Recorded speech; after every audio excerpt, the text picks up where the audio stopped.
जवा तहसील अंतर्गत दिव्यगवा स्थित भगवान बिरसा मुंडा शासकीय महाविद्यालय में बड़े घोटाले का मामला सामने आया है। कॉलेज के प्रभारी प्राचार्य डॉक्टर दिनेश कुमार यादव पर भूमि हेराफेरी, वित्तीय भ्रष्टाचार और प्रशासनिक अनियमितताओं के गंभीर आरोप लगे हैं। सूत्रों के अनुसार मध्य प्रदेश शासन द्वारा कॉलेज निर्माण के लिए 5 एकड़ 26 डिसमिल भूमि आवंटित की गई थी, लेकिन सिर्फ 3 एकड़ पर ही बाउंड्री वॉल का निर्माण कराया गया। आरोप है कि प्राचार्य ने स्थानीय अतिक्रमणकारियों और दलालों से साठगांठ कर सरकारी भूमि का हिस्सा बचा लिया, जिससे शासन और उच्च शिक्षा विभाग दोनों के साथ धोखाधड़ी हुई है। जानकारी के मुताबिक भूमि सीमांकन में राजस्व विभाग की लापरवाही के चलते कॉलेज की शेष भूमि पर कब्जे और खरीद फरोख्त जैसी गतिविधियां तेज हो गई हैं। डॉक्टर यादव का केवल भूमि घोटाले के नहीं बल्कि वित्तीय अनियमितताओं और विश्वविद्यालय आदेशों की अवहेलना के भी आरोप हैं। सूत्रों का कहना है कि कॉलेज निर्माण, बाउंड्री वॉल और अन्य प्रशासनिक निर्णयों में अधिकार क्षेत्र से बाहर जाकर निर्णय लिए गए हैं, जिससे सरकारी धन के दुरुपयोग की आशंका है। प्रदेश उच्च शिक्षा विभाग की जांच रिपोर्ट में भी कई नियमों के उल्लंघन की पुष्टि की जा चुकी है। बावजूद इसके डॉक्टर यादव अब भी पद पर बने हुए हैं। इससे कॉलेज में असंतोष और अव्यवस्था की स्थिति बनी हुई है। छात्र और स्टाफ दोनों वर्तमान प्रशासन से नाराज हैं। कई विभागों की पढ़ाई प्रभावित हो रही है। कुंवर पुष्पेंद्र सिंह ने उच्च शिक्षा मंत्री को पत्र लिखकर मांग की है कि छात्रों के हित और संस्थान की छवि बचाने के लिए डॉक्टर यादव को तत्काल पद से हटाया जाए और नए प्राचार्य की नियुक्ति की जाए। जवा क्षेत्र के विधायक दिव्यराज सिंह ने इस मामले को विधानसभा में उठाते हुए कड़ी कार्रवाई की मांग की है। उन्होंने कहा कि छात्रों के भविष्य के साथ खिलवाड़ बर्दाश्त नहीं किया जाएगा। भ्रष्टाचार पर सख्त कार्रवाई होनी चाहिए। सर, कॉलेज में बहुत से भ्रष्टाचार के मामले ऐसे आरोप लग रहे हैं कि जो आपकी जनभागीदारी में जो पैसे जो क्रय विक्रय के थे उसका दुरुपयोग किया गया है। नहीं, मैं इसका खंडन करता हूँ। देखिए कि जो भी क्रय किए गए हैं वो भंडार क्रय नियम के अनुपालन में किए गए हैं। भंडार क्रय नियम का पालन किया गया है और शासकीय नियमानुसार ही क्रय किया गया है। जो भी इसका आरोप लगा रहा है उसका मैं खंडन करता हूँ।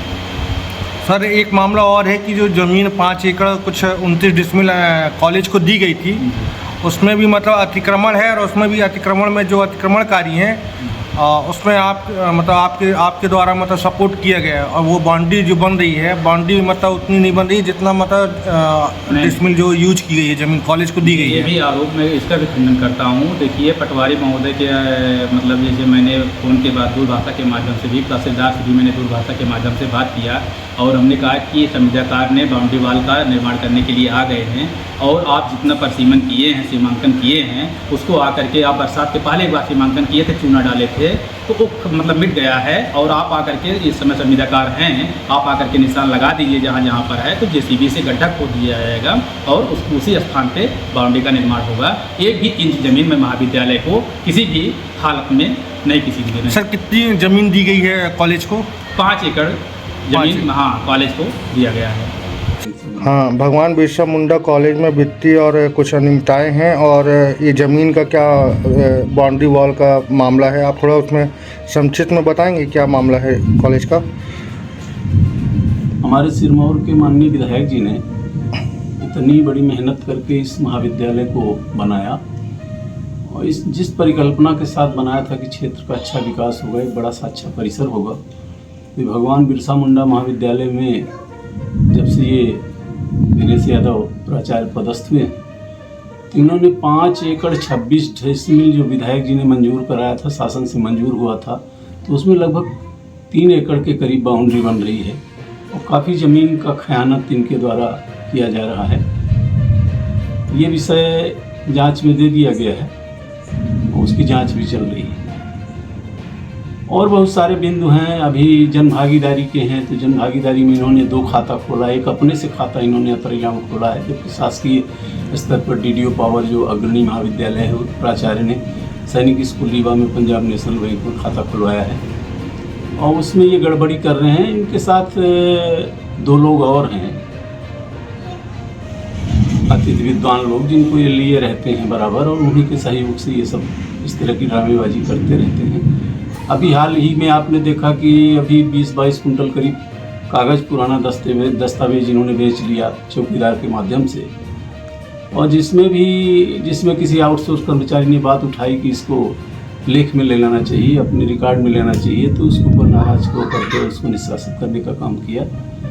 और इस तरह बहुत सारे आउटसोर्स कर्मचारी को ये जबरन निकाल देते हैं, जबकि इनके पास डीडीओ पावर नहीं है, अग्रणी के पास है। अग्रणी को इनको प्रतिवेदन देना चाहिए, अग्रणी निकालेगा तो सेड मैप के पास वापस करेगा। ये नियम विरुद्ध काम कर रहे हैं और उस समय एक दिन का वेतन का मामला इनका खुद फंसा हुआ है, IAS सोनाली देव के ज़माने का। और इन्होंने अभी बालाघाट और या जबलपुर में कहीं निवास प्रमाण पत्र दे करके नौकरी किया था, जबकि ये रहते प्रयागराज में हैं। प्रयागराज से डेली अप डाउन करते हैं, 2 बजे आते हैं। सार्थक की भी इनकी जांच चल रही है, जो 6 बजे चेक इन करते हैं शाम को और 11 बजे रात को चेकआउट करते हैं। इस तरह से बहुत सारी अनियमितता हैं। जब से ये पदस्थ हुए हैं तब से निश्चित रूप से बहुत सारा मामला इनके विरुद्ध में आया है। तो ये मनमानी कर रहे हैं, जांच में कोई सहयोग नहीं कर रहे हैं। जो कमिश्नर द्वारा जांच कमेटी तैयार की गई है उसको कोई अभिलेख प्रस्तुत नहीं कर रहे हैं और 4 बार इनको नोटिस आ चुकी है, अधूरे कागज़ प्रस्तुत कर रहे हैं। और पुरानी जांच जो चल रही है उसमें करीब 20 से 40 लाख के बीच का खयानत है इनका। स्मार्ट बनो, सोलर स्मार्ट चुनो। प्रधानमंत्री सूर्य घर योजना 78,000 की सब्सिडी के साथ राजकिरण इंटरप्राइजेस से सोलर अपनाओ, बिजली के बिल की परेशानी से निजात पाओ। राजकिरण इंटरप्राइजेस, हमारा पता है जॉन टॉवर, कॉलेज चौराहा, रीवा।